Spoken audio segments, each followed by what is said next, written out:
No, dober večer. Hvala še enkrat, da ste se udeležili današnje projekcije filma. Zdaj jaz iskreno upam, da vam je bil všeč in da je v vas vzbudil vsaj nekaj vprašanj, da bo pogovor lepo potekal. Danes je z nami priznani slovenski reper in aktivist Miha Blažič, poznan kot Antoko.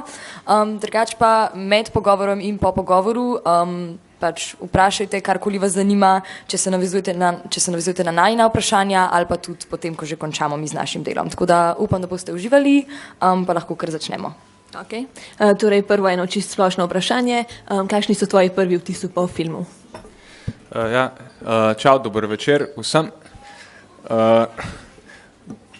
Verjetno ste zdaj še ful tako, glih predelujete, kaj ste gledali, pa moramo zdaj že analizirati in secerati tako ful v podrobnosti. Ne vem, jaz sem ga gledal kakšen teden nazaj, tako da so se mi vtisi že malo posedali pa to, ampak ne vem, feeling, ko sem šel ven iz kina, mi je bil dosti tako, ne vem, kako se zdaj počutim. Mislim tako, v bistvu, ful sem bil dobre volje, ful me je film razveselil, ful je bil smešen, mislim tako pač ponavljal sem te fore še 2 dni, ampak istočasno je pa tisti beden feeling, ne, ker v resnici se ti ne bi smelo biti smešno, mislim pač tako, čist vsa tematika od začetka do konca filma je tragična, je bedna, ne, je tako, kar pomeni, da ne vem, verjetno je dober film, ne, mislim pač je uspel neko zgodbo povedati na način, ki ni čist tako klasičen, čist normalen, ne vem, tako. Drugač pa meni je bil film ful blizu zaradi tega, ker je bilo tako par scen, ki me totalno spominja v bistvu na, ne vem, našo aktivistično skupino in naše pač v bistvu stvari, ko jih delamo z begunci. Mislim, sploh tisti moment, ko odpirajo lokal, pa pride inšpekcija, pa skrivajo se s psom na WC-ju, to je totalno rog zgodba, to je pač, to mi je bilo čist blizu, ja. Okay, mislim, da smo vsi opazili, da je ena glavnih tem v filmu tematika begunstva. Zdaj, tematika begunstva je kot aktualni družbeni problem predstavljen v mnogo filmih, ampak jo Kaurismäki vseeno nekako uspe prikazati popolnoma drugače. Mogoče z neko tako svežino skandinavskega humorja, kakor si že omenil, in neko rabo absurda se izogne stereotipizaciji, pa vseeno ostane, kako bi lahko rekli, človeški. A se ti zdi pri tem učinkovit oziroma koliko se ti zdi pri tem učinkovit? Saj to, ne. Koliko sem rekel, sem imel ta malo dvojen feeling. Čisto iskreno povedano, sem tako videl v zadnjem letu in pol ali pa 2 letih toliko enih teh filmov posnetih na temo beguncev, ne, mislim pač verjetno kdorkoli približno spremlja je videl, da je tako ogromen porast te tematike, pač tudi v umetnosti in sploh v filmu in praktično vsako je delal kak filmski projekt v zadnjem letu se mi zdi, da si je rekel, jaz bom pa glih pač o beguncih, pač to je zdaj aktualno in ful tega dela je pač tako prikazanega iz istega zornega kota, v smislu, dajmo pa pokazati, koliko so ti ljudje bogi, pa dajmo narediti en tak dost solzov film, da se bojo ljudem zasmilili, pa da bojo videli, da je to res grozno, kar se dogaja in da moramo, mislim tako, splošen feeling je, lejte, v filmih o beguncih je vedno ta, poglejte, kako trpijo, dajte za Boga nekaj narediti, ne, in moram priznati, da v bistvu pač tako, če pogledamo, kakšna je situacija beguncev, pač zdaj recimo, kar se je spremenilo, ne vem, v zadnjem letu pa pol, odkar je to ratala aktualna tema, ne moramo reči, da se je ful izboljšalo, ne, pač mislim, meje so se zaprle, Evropa se je militarizirala, pač nestrpnosti je ful več, se pravi, v bistvu se je nekako treba pač priznati, da kdor je tudi na nek način, ko bi rekel, dobronamerno ali pa celo aktivistično šel snemati, tako češ, bom pa prikazal zdaj begunce kot reveže, ki se morajo pač Evropejcem zasmiliti, si moramo zdaj pač priznati, da to najbrž ni bila učinkovita taktika, ker pač prej se dogaja obratno, ne, ljudje so pač bolj nestrpni danes, kot so bili 2 leti nazaj. In tudi je v bistvu ni čist fair do beguncev samih. Verjetno nihče od nas si pravzaprav ne bi želel, če bi bil v tej vlogi, si ne bi želel biti prikazan na ta način. Ne? Mislim, nihče noče biti revež. Nočeš, da je tvoja identiteta zdaj, pri katere te vsi dojemajo.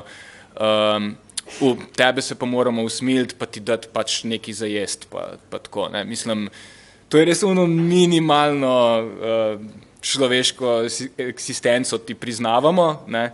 To, da te je treba nahraniti, pa te dati pač pod streho.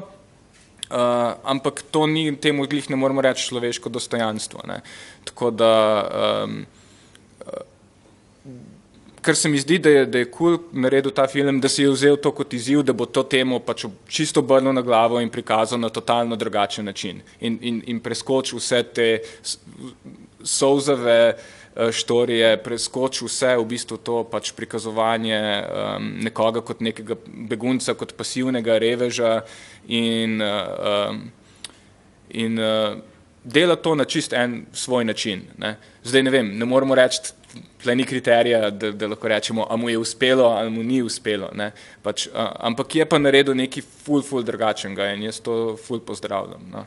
Pač, v končni fazi tudi zakaj ne bi mogli na neke stvari bolj humorno in bolj lahkotno gledati. Ne vem, ne zdi se mi nujno zmer učinkovita ta štorija, da pač ko govorimo o beguncih, je treba pač v bistvu si nadeti tisti resen, zaskrbljen obraz in pač, mislim, tako, komu pa to korist pravzaprav, a ima kakšen begunc kaj od tega, da smo, mislim, mi imamo od tega korist, ker se počutimo dobro sami o sebi, zato ker pač res čutimo to bolečino, ne, in smo res žalostni, ko vidimo pač begunca, da trpi, ampak so what, ne, mislim, tako, iz tega vidika mi je fajn to, ne.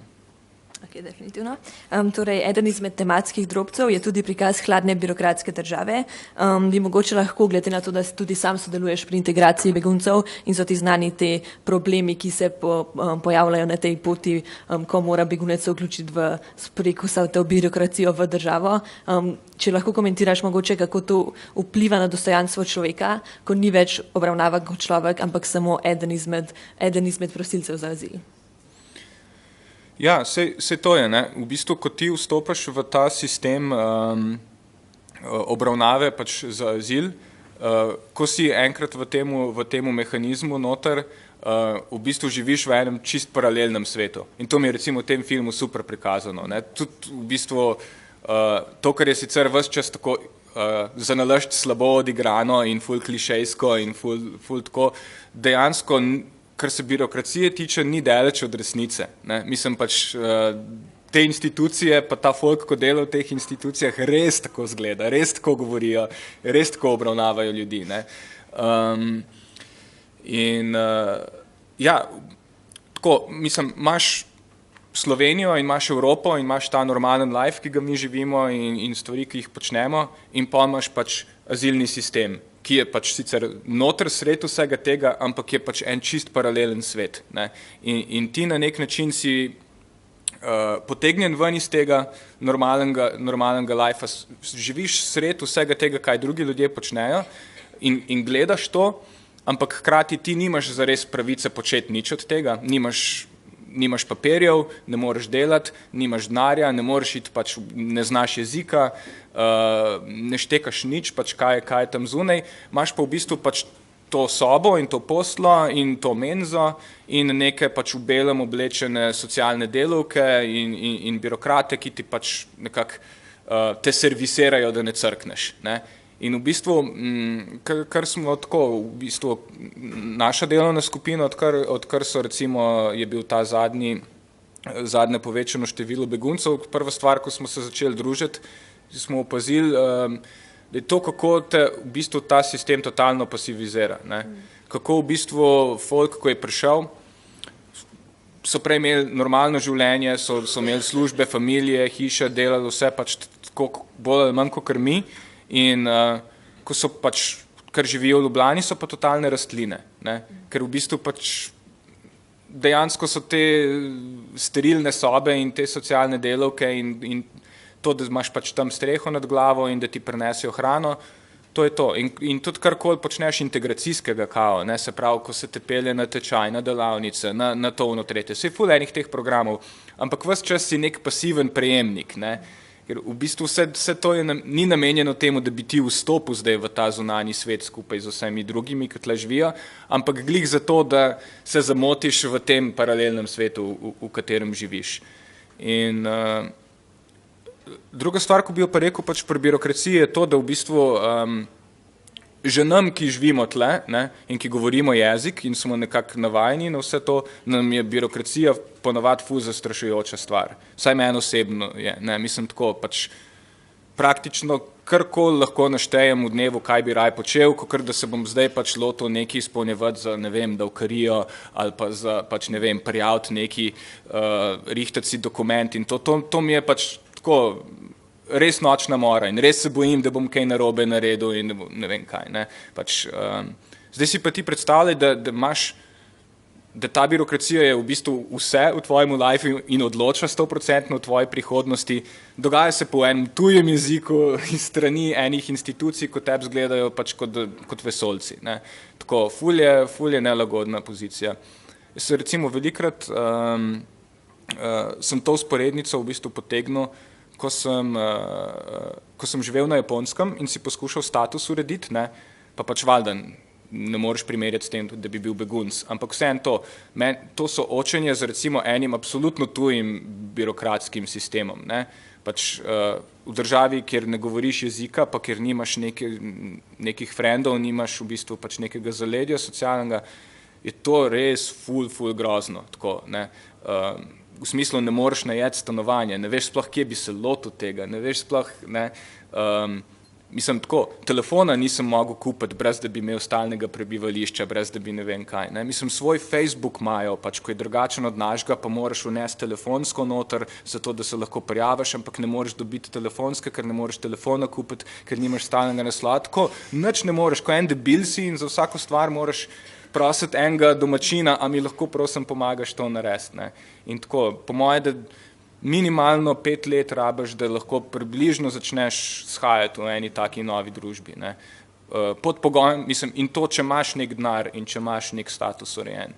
Tako da v bistvu, malo sem dolg tle, ampak hočem sem tako predstaviti, koliko je v bistvu za začetek življenja v eni novi državi iz tega položaja, da ti nimaš papirjev, ful zahtevna stvar. No. Jaz bi se mogoče zdaj malo sredotočila na konec filma, ki ga režiser v bistvu pusti dokaj odprtega, oziroma ne zapečati Khaledove usode. Mi ne izvemo, ali on umre, ali pač ostane živ in tam nadaljuje svoje življenje s sestro. Kako ti v bistvu razumeš konec? Ali to pomeni, ali ta konec mogoče simbolizira neko priložnost boljšega življenja za begunce, ali je na drugi strani upanja v bistvu le lažno upanje? Ja, mislim, v redu je to, da je pusto odprto, ker pač oboje je možno, oboje je res in včasih je tudi oboje res hkrati, ne. Mislim, pač življenje ni črno-belo, ne, in v bistvu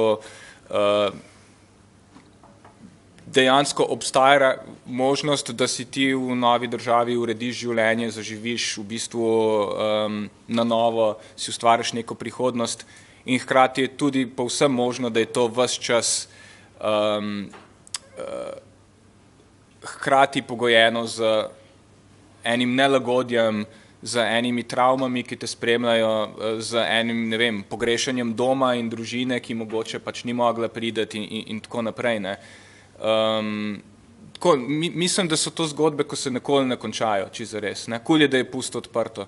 Zaradi tega, ker tako tudi, ko spremljamo zdaj zgodbe ljudi, ko recimo jim je do neke mere ratalo, bi rekel, ok, so dobili status, eni tudi že govorijo jezik, hodijo v službe in tako naprej, ne. Ampak, ne vem, mislim, dobiš novico, da ti je brat v Siriji umrl, glihkar, ne. Ali pa imaš toliko in toliko sorodnikov, znancev, ko so pač še nekje tam. Pa hkrati si ves čas obdan z enimi ljudmi, ki nimajo še to urejen, ne. Veliko ljudi, ko dobi status, recimo, doživijo ful krizo, ne, ker oni so se na nek način zdaj kao rešili, ampak imajo ta napad slabe vesti, zakaj pa glih jaz, zakaj ne, pač vsi drugi pa ne, mislim tako, ne, in se spet počutijo, kot da so oni neki krivi in tako. Ful je, najbolj realno je pa to, da v bistvu se ti ali za svoj status ali pa za to, da prideš do nekega normalnega življenja, do nekega normalnega življenjskega standarda, se po vsej verjetnosti boš boril do konca življenja. To mislim, da je to, kar čaka večina pač beguncev, ko je prišlo v Evropo. Da to se ne bo razčistilo za njih v roku 2 ali pa 5 let, ampak je to nek struggle, ki, ne vem, tako fulkrat vidim to, no, ko si misliš, da ok, se je cool, zdaj se je pa za nekoga se je poštimalo, pa pol vidiš, da ni nič poštimano. Tudi recimo v Sloveniji več kot polovica ljudi, ki dobi status, tako v roku parih let obupa, pa gre spet v drugo državo probati, zato ker jim tle ne rata, ne rata jim dobiti službo, ne rata jim pač v končni fazi se je to ni toliko drugačko, kar pač pri nas, ne. Se marsikdo se tudi iz Slovenije izseli, zato ker ne vidi zase tle prihodnost, pa gre poskusiti na novo, spet iz nule, ne. Tako, veliko je teh ciklov. Okay. Pol pa v filmu je tudi eden izmed tematskih drobcev je prikaz teh dobrotnikov, torej ta lastnik restauracije, veliko enih ljudi, ki mogoče so mal idealiziran prikaz, kakšna je vloga dobrotnikov na poti do cilja. In če bi lahko mogoče komentiral, kako klej vidiš vlogo sebe kot nekega dobrotnika oziroma prostovoljca, ko rešuješ nek problem, ki bi se mu v bistvu mogel posvetiti ne samo na državni, na mednarodni, pa mogoče tudi na sistemski ravni. Torej, vloga posameznika pri reševanju sistemskih problemov. Ja, to je zelo zagonetno vprašanje, ne. Ker, tako, če se spomnimo, ko je bila to ful aktualna tema, zdaj to bo že 2 leti počasi tega, ko je bil odprt ta balkanski koridor in ko je pač dnevno par tisoč ljudi prečkalo Slovenijo, ne, je bil ful ta impuls prisoten, da smo dolžni kot posamezniki iz solidarnosti nekaj narediti zdaj za te ljudi, ne. Pač, ne vem, jaz sem ga čutil, veliko ljudi mislim, da ga je čutilo, da to pa je v bistvu absolutno nedopustno, da zdaj ljudje v takih razmerah, iz takih razmer, kot prihajajo, morajo zdaj po Evropi v bistvu tukaj biti neoskrbljeni, da tega kot ljudje ne smemo dopustiti, ne. In takrat z veliko ljudmi, ko sem govoril, pač so šli na mejo pomagati, ali pa so saj dali neke stvari, so dali denar, so dali hrano in tako naprej, ne. Se pravi in mislim, da je bil ta impuls te solidarnosti zelo pomemben, ne. Jaz mislim, ko bi rekel, ne bi tega v nič dajal. Se je pa pokazalo v bistvu pač hkrati tudi omejitev tega, ne. Se pravi, to, da imaš v bistvu pač dobre ljudi, ki si želijo pomagati in ki želijo pač nekaj dati in tako naprej, samo po sebi ne pomaga beguncem, če ni enega večjega sistemskega okvira, ne. Se pravi, če ti potem pač prideš v državo in te država pač zavrne, ti ne dobiš statusa, ali pa če ni poskrbljeno za osnovne stvari, ne, če ne moreš v bistvu v tej državi potem živeti, to so sistemske stvari in ne moremo na nek način pristati na to logiko, ko je v bistvu pač ta precej skrajno desna logika, ja, naj si ga vsak vzame enega domov, če hočete pač pomagati, ne. V bistvu, ampak na nek način tudi tisti, ko smo hoteli pomagati, smo pristali na to logiko, ne. Češ, da edini pravi način reakcije na to, da begunci prihajajo v Evropo, je, da pa naj si vsak enega vzame domov. In ko rečemo begunci dobrodošli, to dobesedno pomeni to, da pač dobrodošel v mojo hišo, ne. Zdaj pa če pogledaš pač povprečno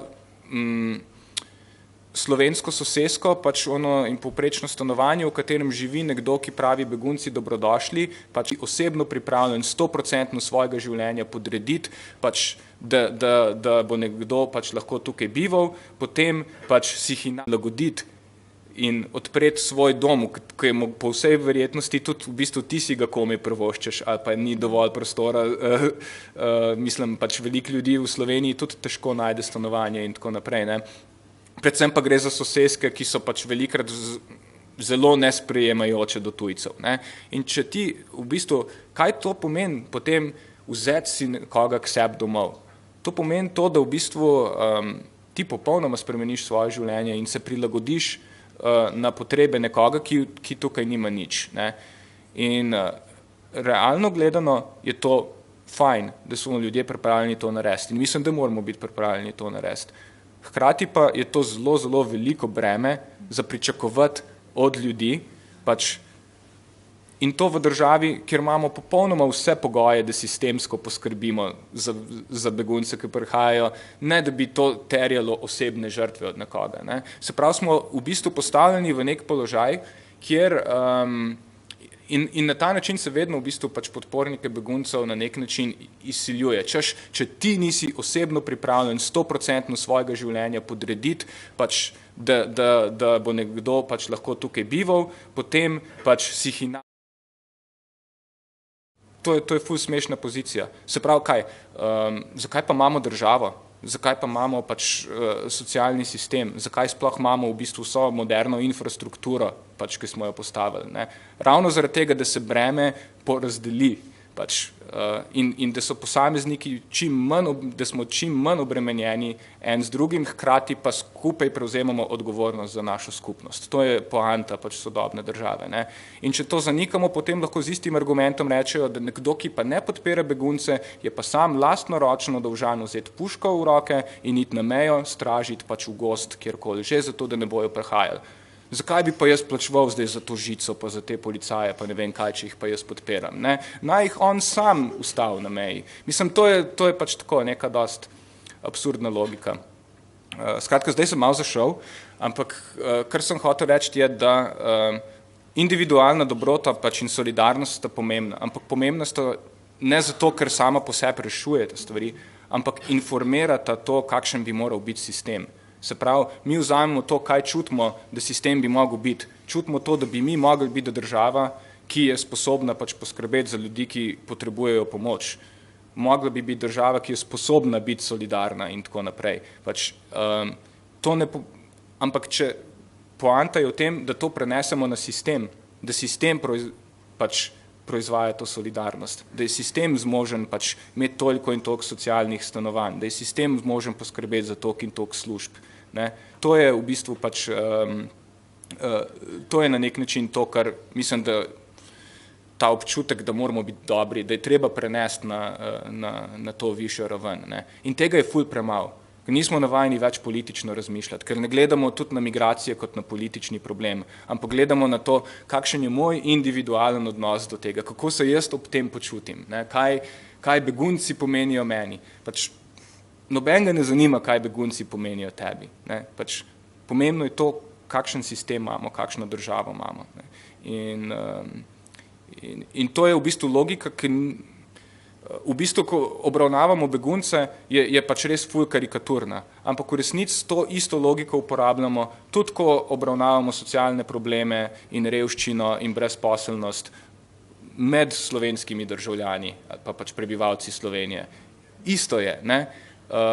Čist ista logika je, država ni odgovorna pač ne rabi poskrbeti za ljudi, vsi ste odgovorni, da sami zase poskrbite, ali pa si pač pomagate, pa imamo dobrodelnost, pa imamo, ne vem,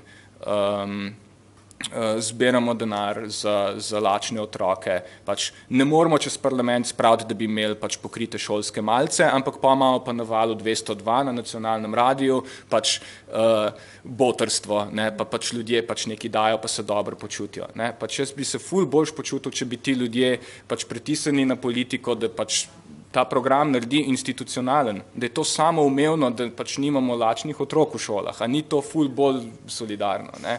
Se pravi, imamo situacijo, ko je recimo stanovanja bojo postala za mlajšo generacijo, tisti, ki niso iz družin, kjer bojo pač neki podedovali, bojo stanovanja postala popolnoma nedostopna, ker so čisto tržno blago, njihova edini namen je, da lastniki čim več iz njih iztržijo, kar pomeni, da za velik del prebivalstva postajajo nedostopni. Ne.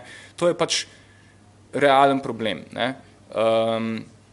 In trčeš na skrajno implikacijo tega problema, ko dobiš v državi recimo begunce, ki nimajo tukaj družine, ki tukaj ničesar ne bojo podedovali in niso integrirani v ta sistem. Ko ti dobiš status, recimo, tebi pripada celo socialna podpora za najemnino, ne. Ampak ni stanovanj. Pač enostavno največja nočna mora, pač, s katero se srečujemo, je iskanje stanovanj za begunce, ki bi celo država bila pripravljena dati denar za to, da bi jim plačala najemnino, zaradi tega, ker so vsa stanovanja privatna in noben noče begunca v svojem stanovanju. In to potem pač kličeš še tista bedna ponudba stanovanj, ki je, pač ne vem, vsi iščejo, ne vem, študentko, ki ne kadi, zdaj pa ti pač, ne vem, nekoga iz Afganistana jim ponudi. Enostavno pač ne gre. In je v bistvu celo ta NGO, ki je pač financiran za to, ki ima zaposlene ljudi, da pač to počnejo, so pač enostavno priznali, prosti, ampak ni stanovanj v Sloveniji, nimamo jih kam dati in tako. In zdaj pač kličejo iz državne institucije, kličejo nas v Rogu, če lahko dajo nekoga, ki ima status, če lahko pride k nam spat, v skvot. Halo, ne? Mislim, to pomeni, da je pač nekaj resno narobe z stanovanjsko politiko v tej državi, očitno. In to, kar je narobe s to stanovanjsko politiko za begunce, se prekleto bo poznalo v naslednjih letih tudi Slovencem, ne? In to je tisto, kar pravim, da je treba stvari sistemsko reševati, ne. Jaz tudi ne želim, da bi, ne vem, če jaz si ne morem privoščiti najemnine in nimam svojega fleta, jaz si ne želim, da me ena dobra družina povzame k sebi domov.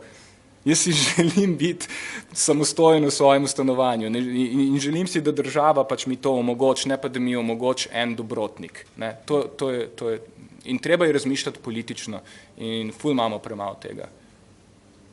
A je na tem mestu mogoče kakšno vprašanje iz publike?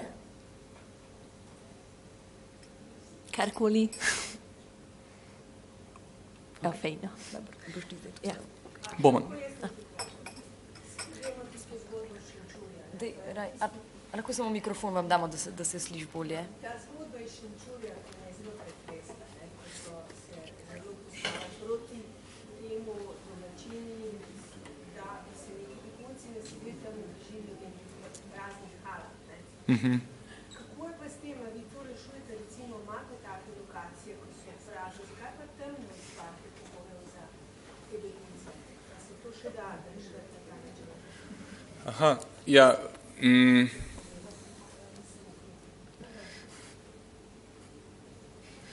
Ja, tako je. Mi v bistvu...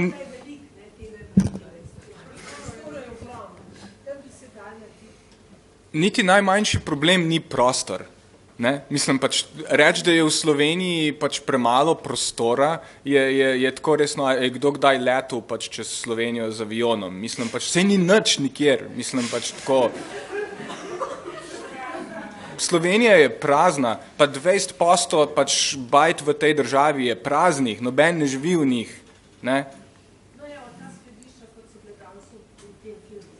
Ja. Skladišče od nekoga in te hale, ki so prazne, a to NGO-ji ne mojo biti za te begunce.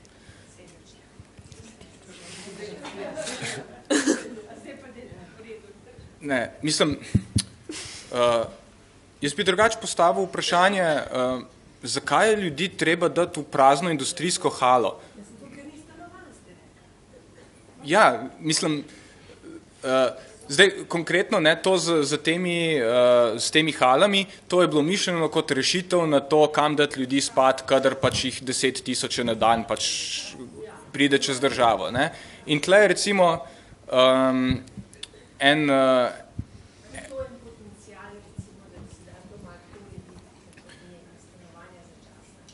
seveda se da urediti, ne? Mislim, in to, da je tak problem državi Sloveniji to narediti, pač spet pomeni eno stvar, da dejansko ni državne infrastrukture, ki bi pač bila zmožna obvladati najmanjšo izredno situacijo. Pač kaj pa, če bi imeli v tej državi potres pa poplave, pa bi pač, ne vem, 20.000 ljudi nenadoma bilo brez strehe nad glavo. Isti problem bi imeli, ampak hkrati pa ni problem, ne vem, vsaki vaški veselici lahko postaviš v enem dnevu šotor za 2.000 ljudi. Pač ono, ne, mislim, živimo v letu 2017, res ni problem karkoli postaviti zelo na hiter, pa ogret, pa napeljati vodo, pa elektriko. Zelo lahko se da, ne. ampak pač država pa kar nekako ne more, je pa to je ful težko. To pomeni, da pač je način, kako država funkcionira, pač slabo, ne. Zdaj pa pač ne vem, drugo pa, da se prebivalci uprejo temu, da ne vem, v eno prazno halo naseliš par tisoč ljudi, po svoje štekam, ne. Jaz si kot pač begunc ne bi želel tam biti, jaz si kot prebivalc tistega kraja ne bi želel, pač da ljudje tam tako živijo, tudi če ne bi bil, pač tudi če bi bil rasist, jim tega ne bi privoščil. In dejansko, ko bi rekel, ne služi to ničemer, ne. Je zelo slab način države, to je v bistvu te hale in to zasilno reševanje, da ljudje spijo na ta način, je tako skrajni stranski produkt vsega tega, kar je država naredila narobe do tistega trenutka, ne.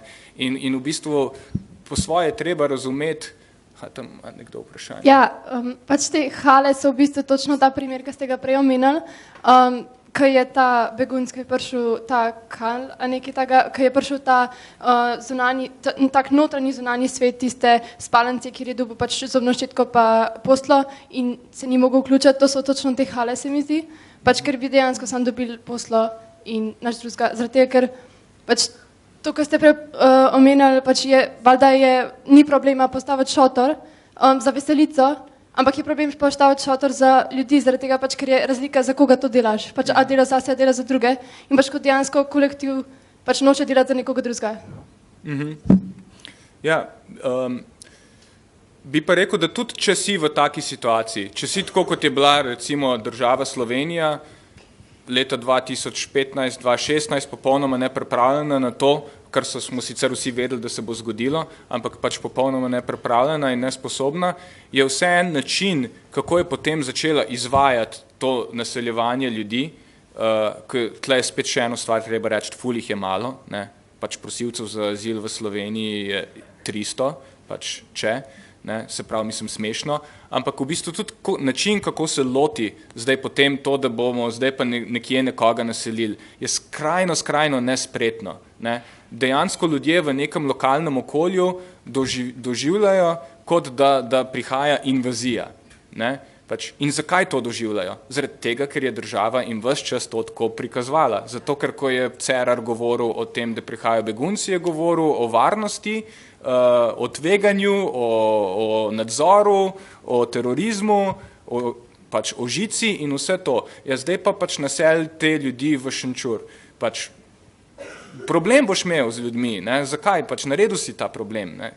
In valjda imaš tudi situacijo, kjer, kot smo, če navežem na prejšnjo temo, ne, vsa stanovanja in vse hiše, vsa imovina je privatna. Pač nihče si ne želi, da mu vrednost pada, ne. Pač nihče si ne želi imeti za soseda nekoga, ki pa pač ni najbolj ugleden član družbe, ne. In ugotoviš, da imaš sistemsko ogromno preprek, da bi v bistvu to naseljevanje potekalo na nek normalen način v sodelovanju z lokalno skupnostjo. Da bi ljudje razumeli, da pač ok, prihajajo neki novi ljudje, treba je narediti to in to, oni bojo prinesli to in to, kako bomo zdaj skupaj pač to naredili. To situacijo, ki tako, če jo na ta način ubesediš, zveni zelo naravna in nič kaj tazga, ne. Ampak tako državo in tako družbo, kot smo si jo ustvarjali, pa pač tega ne omogoča, da bi to na nek naraven način potekalo, ne. In to je naš problem. In vlada tukaj nastopa kot mi smo pa tisti zlobni birokrati iz Ljubljane, ki vam bomo zdaj naselili pač, ne vem, begunce, ki jih je Soros plačal za to, da bojo prišli zdaj vam uničiti vašo vas, ne. Pač in je, težko je to za ljudi, no, mislim, ful je težko in ko bi rekel, en tak recimo večji azilni dom ali pa begunski center tudi kar naredi, to, kar smo gledali pač v temu filmu, getoizira ljudi, ne. Če ti zdaj pač naseliš tisoč tujcev brez denarja, brez infrastrukture, brez česarkoli v skupno stavbo in jih pustiš tam leto, 2, 3, da čakajo na papirje in nimajo nobenega zagotovila v prihodnosti in nobenega stika z zunanjim svetom, pač znajdeti se bojo mogli po svoje in pač zgodilo se bo tudi to, da pač živeli bojo lahko samo od kriminala ali samo od prostitucije, da si bojo otvorili pač svoje, pač lastne kroge, si ustvarili lastno življenje, popolnoma ločeno od tega, kaj se dogaja v tej državi. In potem ta ista država, ki je ta geto ustvarila, bo pač vzvišeno rekla, poglejte te ljudi, ukvarjajo se s kriminalom, pač radikalizirajo se, ne sprejemajo nas, ne marajo nas in tako dalje. Ne? Pač samo uresničujoča se prerokba to postane. Ne? In zelo žalostno je, da Slovenija, pač tle ne maram govoriti o nekih slovenskih specifikah, ampak Slovenija ima tukaj pač eno specifično razliko od drugih evropskih držav, da ima zelo dobre možnosti, da temu ne bi bilo tako. Ne? Pač mi recimo nimamo neke velike diaspore iz Bližnjega vzhoda, ta diaspora se zdaj šele vzpostavlja počas in nimamo popolnoma segregiranega prebivalstva, nimamo tako velikih družbenih razlik, kot imamo v nekaterih večjih mestih po Evropi. Skratka, možnosti, da bi se da se begunce ne getoizira, da se jih ne postavi kot neka čist paralelna družbena skupina in da normalno živijo pač v slovenskih krajih in v bistvu se integrirajo v sodelovanju z lokalno skupnostjo. Mi imamo po mojem najboljše možnosti v Evropi za kaj takega. Res imamo dobre možnosti. In te možnosti pa vidiš, da se v bistvu pač jih preprečuje ena vlada, ki je absolutno nesposobna in nima ne stika s svojimi lastnimi državljani, kaj šele pač razumevanje do tujcev. In enostavno, ne vem, tle res lahko suvereno potegnem zaključek, da po mojih izkušnjah s temi institucijami, da pač se to ne dogaja zato, ker ni volje, da bi se zgodilo. Ker v bistvu je pač državna politika do beguncev vedno bila in še vedno je. Slabše, ko bomo naredili, prej bojo šli. In če ni človeka, ni problema. Ne? Se pravi, v bistvu te institucije ne funkcionirajo zato, ker ne rabijo funkcionirati. Ker njihov cilj ni to, da bomo poskrbeli čim bolj za ljudi, ki v to državo pridejo, ampak da bomo poskrbeli, da bojo čim prej državo zapustili. Ne? In tako da zaradi tega imamo takšno situacijo, kot je. No? Mislim, tle mogoče trenutek, da izpostavim, recimo, dan sem zelo pod vtisom tega, mi delamo v bistvu za eno skupino beguncev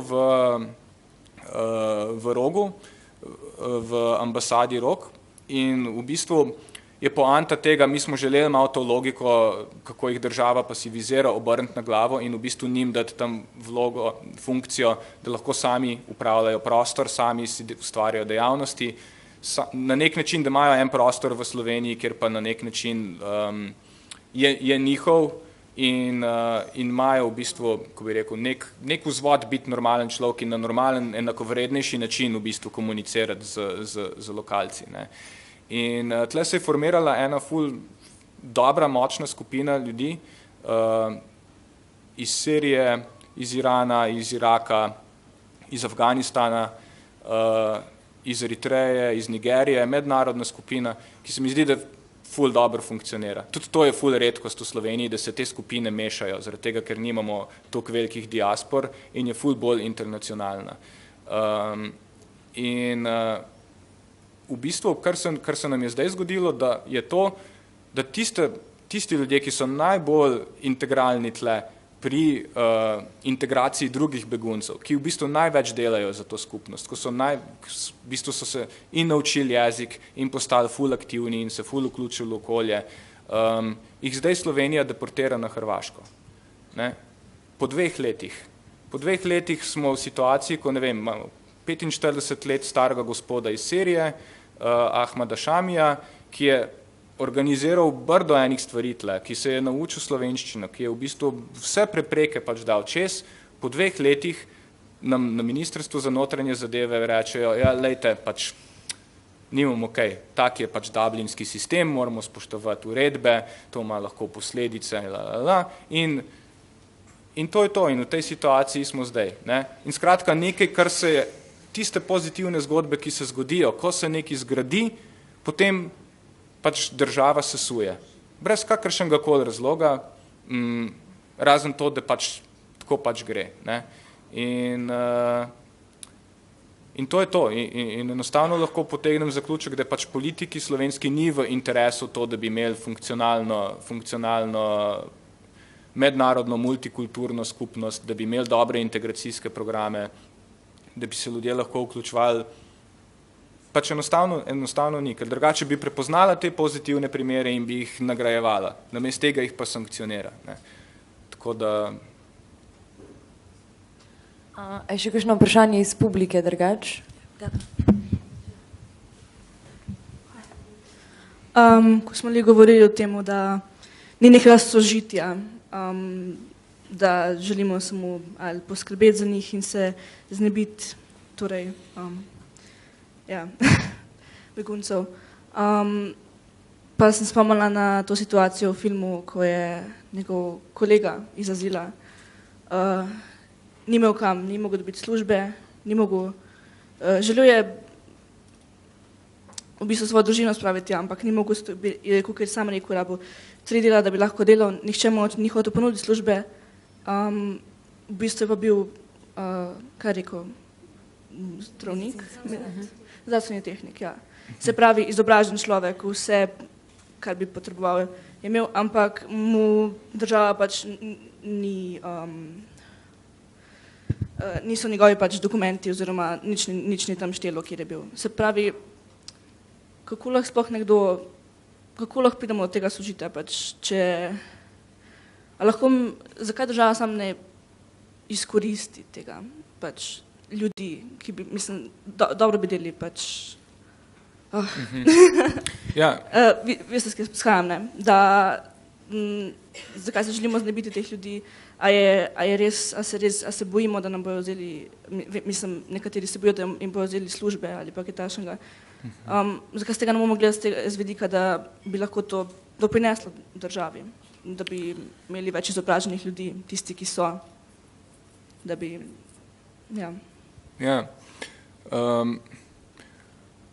v bistvu prvo, kar bi rekel, odgovor na to, zakaj država ne izkoristi pač ljudi, je to, da država izkoristi ljudi. Ne? Ni, da jih ne izkoristi, ampak pač,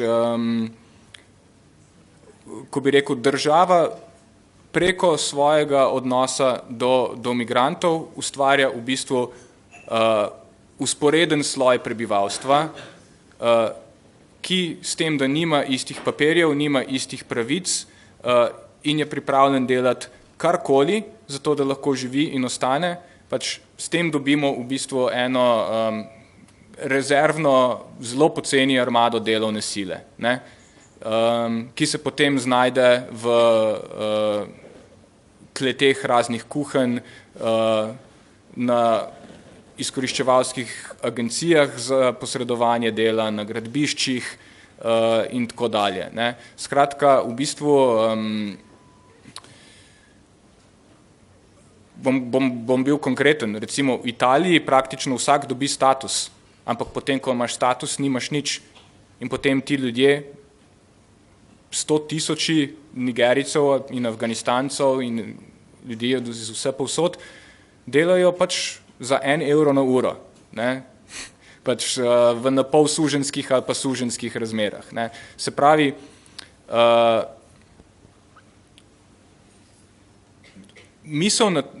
mogoče, mislim tako, bom okvir malo drugače postavil. Mi smo, ko se je zgodil ta večji prihod beguncev, smo govorili o tem, da Evropa ne more v bistvu sprejeti toliko ljudi, to je ful problem, kako bomo poskrbeli za njih, bla, bla, bla. Ne? Pač, in smo dobili v bistvu neko tisko, da to so edine migracije, ki so se pač kadarkoli dogajali. Begunci predstavljajo manjšino migracij pač, ne, v Evropo. Pač, to število je dokaj zanemarljivo. Ne? In so samo en del pač, ljudi, ki prihajajo iz revnejših držav, in jih Evropa pač ni zaprta čisto zares do njih. Ne? Je zaprta samo toliko, da lahko pridejo, ampak imajo potem drugorazredni status znotraj Evrope. Ne? In jaz mislim, da Evropi prekleto prav pridejo. Se pravi, ne bi tudi rekel, ne bi preveč postavljal te ločnice med ta izobraženimi in ta neizobraženimi, tistimi, ki so koristni in ki se jih da uporabiti in tistih, ki ne. Tako zelo hitro zapadamo pač v to retoriko, ki je dejansko zelo bila uradna evropska politika. Ne? Pač mi bomo imeli zaprte šengenske meje, ampak to ne pomeni, da ne bomo zares sprejemali ljudi, ampak samo hočemo imeti nadzor nad tem, kdo pride in na kakšen način pride. Ne? Raj vidimo, da pridejo tisti, ki imajo malo več denarja, raj pridemo tisti, ki imajo izobrazbo, raj pridemo pač, ali pa zdaj pa rabimo 100,000 manualnih delavcev, pa bomo mečkeno tle popustili in tako naprej. V bistvu pač ta politika migracij je ves čas povezana z ekonomskimi procesi. In način, kako kapitalizem v Evropi funkcionira, pač ja, je tudi ta, da narediš dva sloja prebivalstva in jih postaviš enega nasproti drugemu. Ne? In potem rečeš domačim delavcem, lej, ti niža plačo, ne? Tako da domači delavci se več ne ukvarjajo s tem, da so oni tudi sami izkoriščeni, ampak se ukvarjajo samo s tem, da v bistvu ni kriv šef, ampak kriv je migrant. Ne? In hkrati migranti pa se tudi ne morejo v bistvu na noben način organizirati proti izkoriščenju, zaradi tega, ker nimajo tukaj nobenih pravic. In ta proces je tisto, o čemer moramo razmišljati. Ne zakaj Evropa pa ne bi uporabila pač znanje in delo in tako, ki ga pač ti ljudje prenašajo. Sej jih, ampak na nek način, ki ni na prvo žogo viden. Ne vem, če sem dobro odgovoril na to vprašanje. No. Mislim, tako.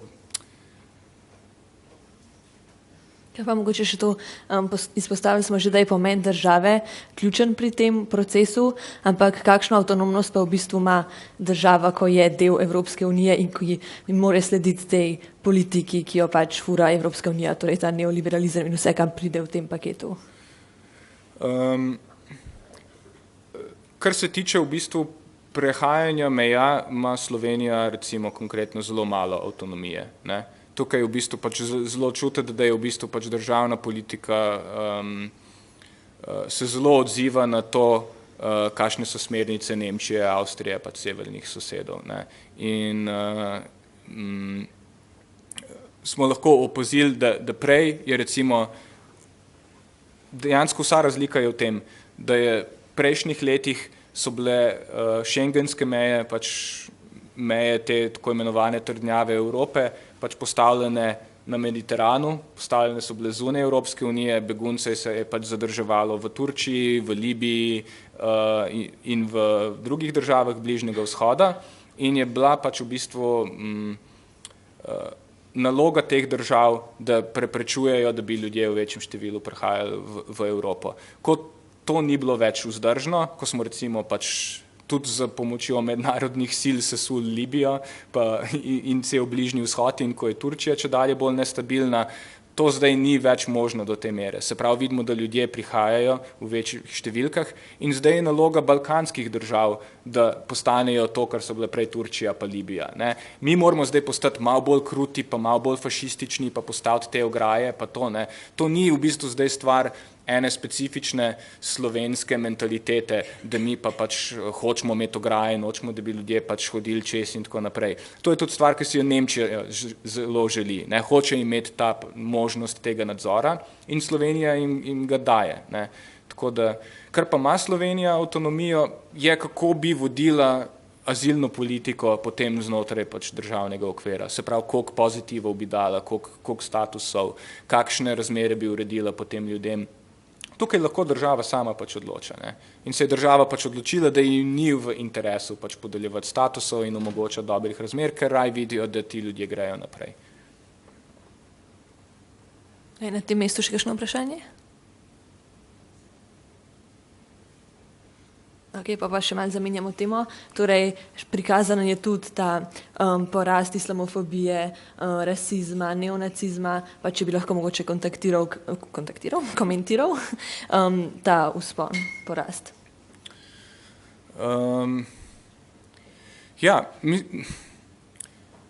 islamofobija v bistvu ni čisto res nov pojav. Ne.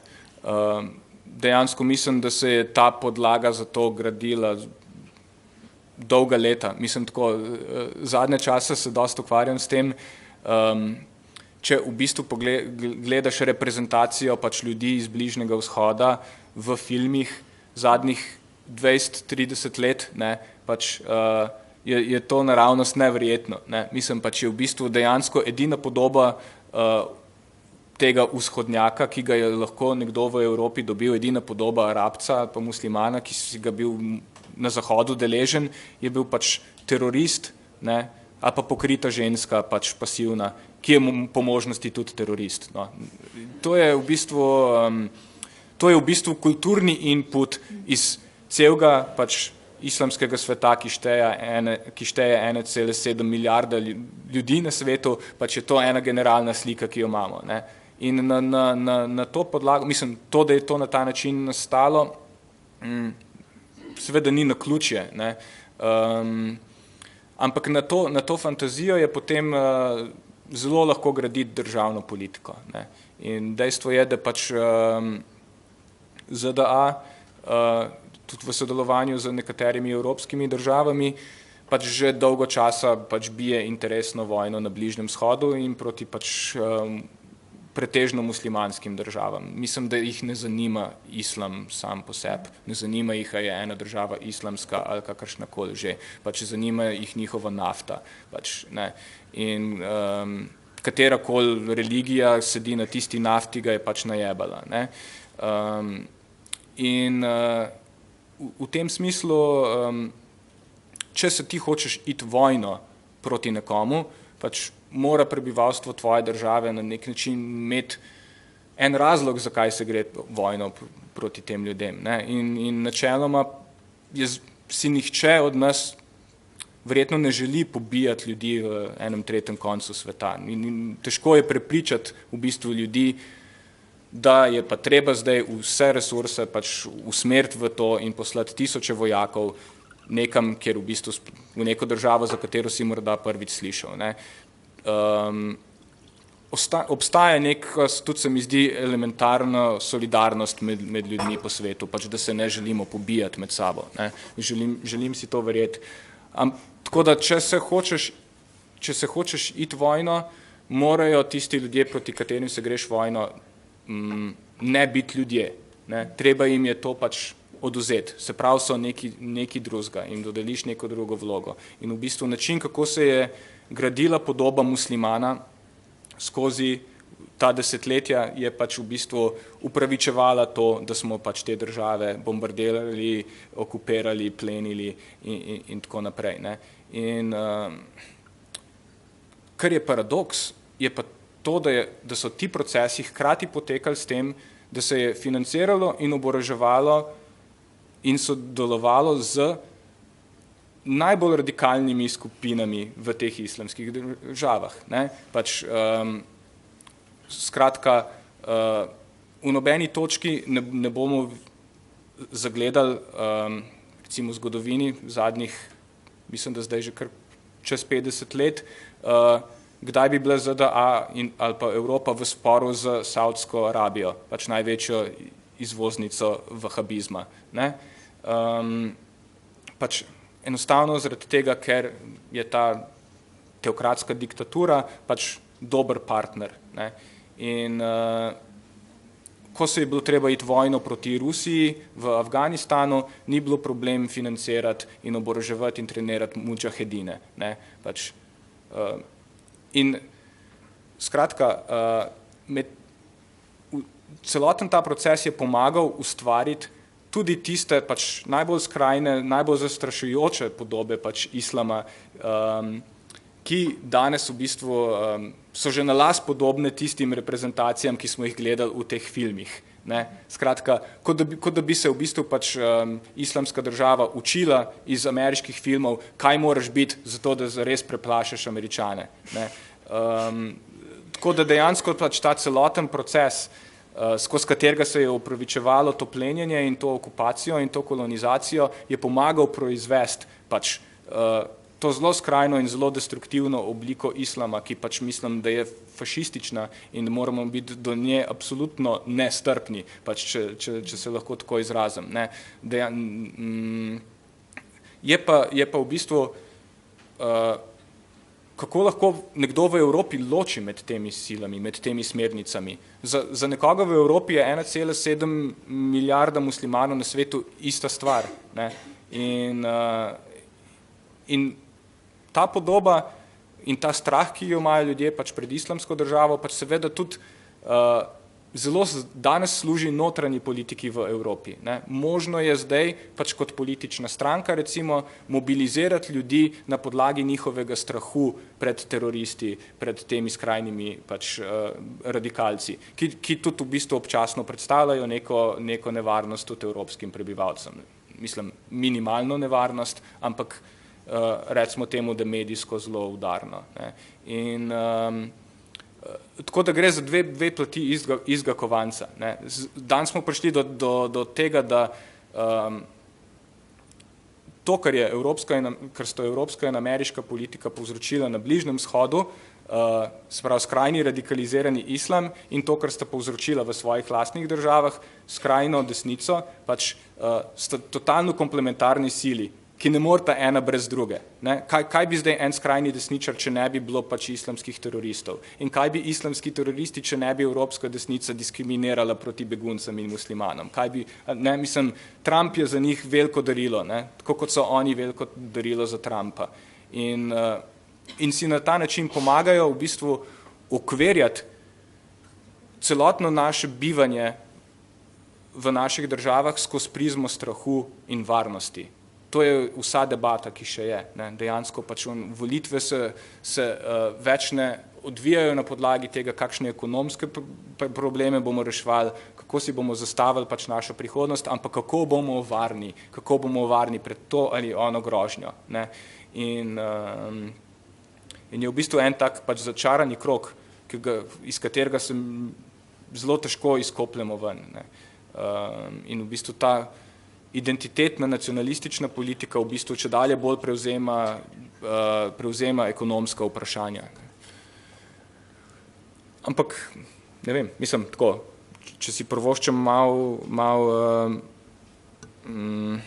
napovedovanja, bi rekel, da tudi, da se je možno proti temu boriti. No.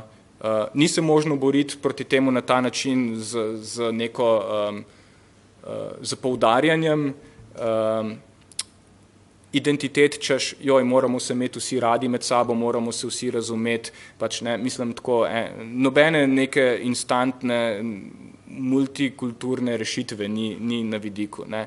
Je pa možno prepoznati, da imamo to, kar sem govoril tudi na začetku, da imamo pač ljudje iz vseh koncev sveta enake ekonomske interese. Pač, ne. In ti interesi so tisto, kar nas v resnici pač povezujejo. In ko govorimo o razlikah med kulturami, ugotovimo, da zelo velikokrat v resnici govorimo o razlikah med razredi. Ne?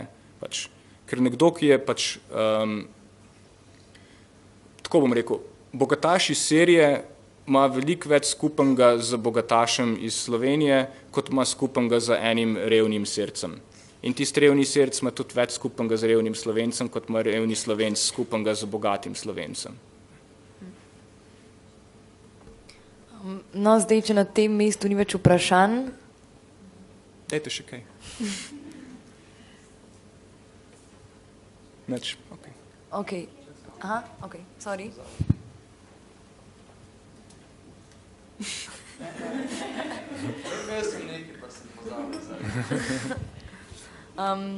Ok, no, sej pol, mogoče lahko pol tako aha.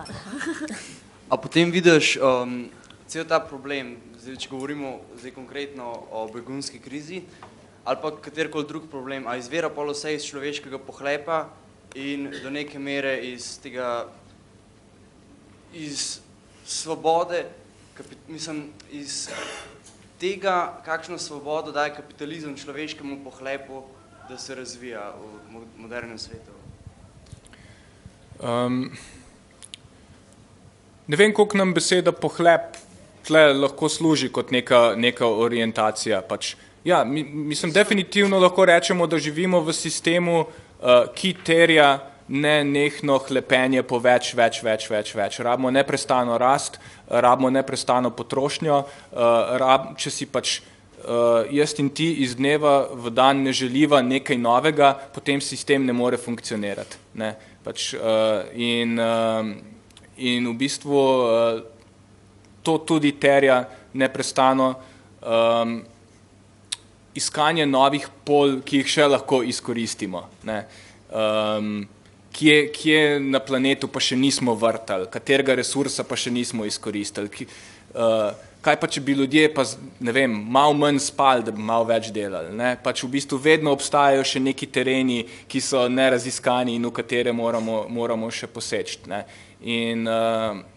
In ja, je paradoksalna, destruktivna politika, ker hkrati pač vse raste in navzven izgleda lepo, ne, in lahko pač, če pogledamo okoli sebe, živimo v čudovitem mestu, imamo krasne obleke, fantastične telefone, dostopno nam je marsikaj, in potem pač se čudimo, ko na naše meje pride 500 000 ljudi, ki nimajo ničesar, pač, ne, in ki pridejo z preluknjenimi gumijastimi čovni na obale in nimajo za jest. Ne? Pač, in ne razumemo, da je to pač povezano na nek način, ne? Da je ta oblika rasti, ki jo imamo nekje, pač hkrati povezana z eksploatacijo enih pač drugih krajev in da ne moremo se zapreti v balončke in misliti, da to ni povezano. Ne?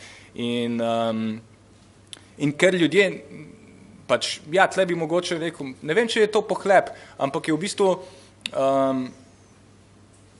a poznamo kaj drugega? Vse smo celo življenje živeli v kapitalizmu, vse, kar vemo, je to, da pač, ja, moramo imeti rast, moram pač drug let več zaslužiti, kot sem zaslužil letos, pač, mislim, ne, če ne bo firma pač rastla in delala več profitov, pač, nas bo konkurenca požrla in tako dalje. To je vse, kar poznamo, ne, in ker si ne moramo zamisliti alternative, hkrati pa vidimo, da v bistvu pač prihajajo drugi ljudje iz enih drugih realnosti, je vse, kar lahko rečemo, edini odziv, ki smo ga zmožni dati na to, je, ok, zdaj to, kar imamo, je to, kar je, to moramo zdaj pa zapreti, pa obvarovati na nek način, ne? Pač, ker drugače nam bojo to pobrali.